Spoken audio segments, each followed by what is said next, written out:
여러분, 살다 보면 참 이상하다 싶을 때가 있지 않으세요? 평생을 정말 조심하며 건강을 챙기던 사람이 하루아침에 쓰러지는가 하면 늘 위태위태해 보이던 사람은 또 의외로 건강하게 오래 살기도 하고요. 도대체 왜 이런 일이 생기는 걸까요?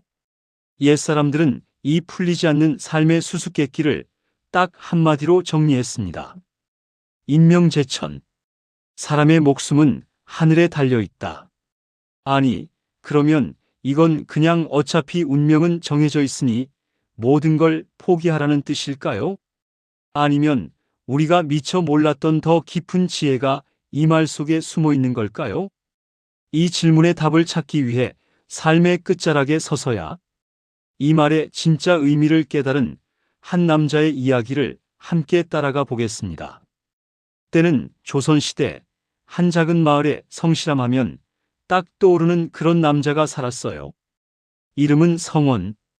이 성원이라는 사람은 정말 누구보다 부지런했습니다. 새벽 별 보면서 일어나 밭을 갈고 장에 나가 물건을 팔고 돌아와서는 또 마을 일을 챙겼습니다. 이 모든 게 다 뭐 때문이었겠어요?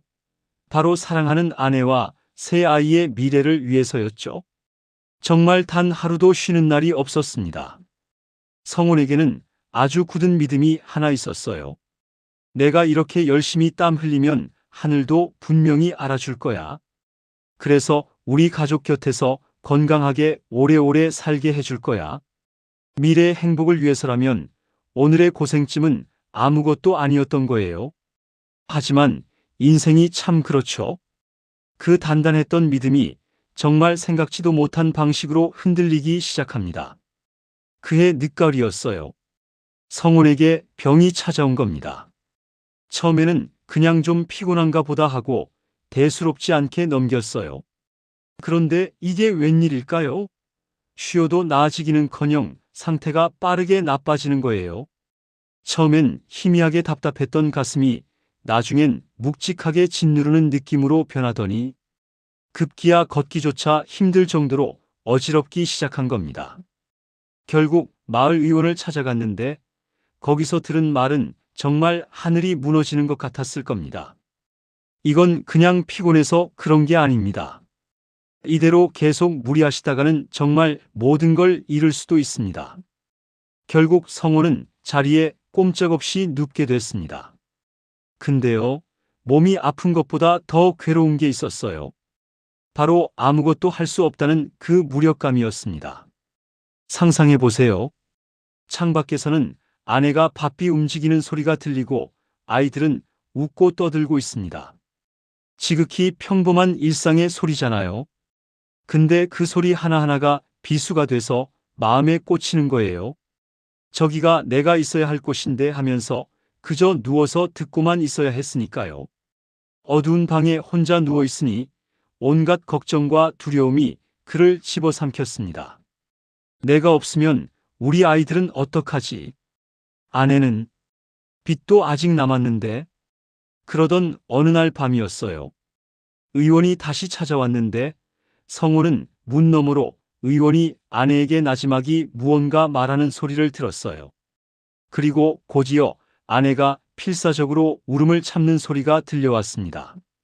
직접 듣지 않아도 알 수 있었습니다. 자신의 시간이 얼마 남지 않았다는 걸. 바로 그 순간 성호는 비틀거리는 몸을 겨우 일으켜 마당으로 나갔습니다. 그리고 고개를 들었습니다. 평생 너무 바쁘게 사느라 단 한 번도 제대로 올려다볼 생각조차 못했던 그 밤하늘이 그제야 처음으로 눈에 들어온 겁니다. 까만 하늘에 쏟아질 것처럼 박혀있는 별들을 보면서 그는 마음속으로 원망을 터뜨렸습니다. 나 정말 정직하게 살았습니다. 누구한테 해코지 한 번 안 했습니다. 그런데 도대체 왜 하늘은 나한테 이러시는 겁니까? 답은 없었습니다. 하늘은 그냥 그 자리에 있었습니다. 말없이 조용히. 그런데 정말 믿을 수 없는 일이 일어났습니다. 모두가 이미 마음의 준비를 하고 있었는데 기적처럼, 정말 기적처럼 성훈의 건강이 조금씩 회복되기 시작한 겁니다. 의원도 고개를 갸웃거렸습니다. 솔직히 장담하기 어려운 상태였는데 어떻게 된 일인지 모르겠다고 했습니다. 그렇게 다시 일어선 성호는 예전의 성원이 아니었어요. 완전히 다른 사람이 된 거죠. 예전에는 오직 내일의 안정을 위해 오늘을 희생했다면 이제는 오늘 이 순간을 위해 사는 사람이 된 겁니다. 일 때문에 바빠서 가족들 곁을 스쳐 지나갔다면 이제는 곁에 가만히 앉아 있어 줬습니다. 일만 하느라 고개 한번 못 들었다면 이제는 잠시 멈추고 하늘을 볼 줄 아는 사람이 된 거예요. 하루는 이웃이 물어봤습니다. 아니, 요즘 왜 이렇게 여유로워 보여요? 성훈이 빙그레 웃으며 딱 한마디로 대답했습니다. 살아있으니까요. 그 뒤로 성훈의 삶은 완전히 달라졌어요. 마을에 아픈 사람이 생기면 이제는 제일 먼저 찾아가 그 곁을 지켜주는 사람이 됐습니다. 죽음의 문턱에서 자기가 뭘 깨달았는지 그 이야기를 꼭 들려주고 싶었거든요. 성호는 그들에게 이렇게 말하곤 했습니다. 있잖아요. 제가 꼼짝없이 누워 지내고 나서야 비로소 제 아이들 얼굴을 처음으로 제대로 봤습니다. 정말 역설적이죠. 몸이 멈추고 나서야 비로소 곁에 있는 가장 소중한 사람들의 얼굴과 목소리를 제대로 보고 들을 수 있었다는 거예요. 그전에는 그저 다 스쳐 지나가는 풍경일 뿐이었거든요. 사람들은 그 말을 들으며 오래도록 고개를 끄덕였습니다. 자, 성훈의 이야기를 듣고 나니까 인명재천이라는 말이 완전히 다르게 들리지 않으세요? 이건 단순히 내 목숨은 하늘에 달렸으니 난 아무것도 못해, 이런 체념의 말이 아니었던 거예요. 오히려 우리의 시간은 통제할 수 없지만 그 시간 속의 순간들은 온전히 우리 것이라는 말이었던 겁니다. 핵심은 이거예요. 이 말은 우리한테 포기하라고 하는 게 아닙니다. 오히려 경고하는 거죠. 우리가 어떻게 할 수도 없는 미래를 걱정하느라 지금 손에 쥔 이 소중한 현재를 낭비하지 말라고요. 내 생명이 얼마나 길지는 내가 정할 수 없지만 오늘 이 하루 이 순간을 어떻게 살아갈지는 전적으로 나의 선택에 달려있다는 것. 이게 바로 이 오래된 지혜가 우리에게 진짜 하고 싶은 말이 아니었을까요? 자, 그렇다면 마지막으로 여러분께 한번 여쭤보고 싶습니다.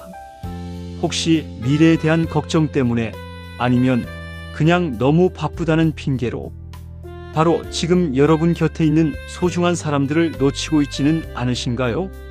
오늘 여러분의 시선은 과연 누구를 그리고 무엇을 향하게 될까요? 한 번쯤 생각해보는 계기가 되셨으면 좋겠습니다.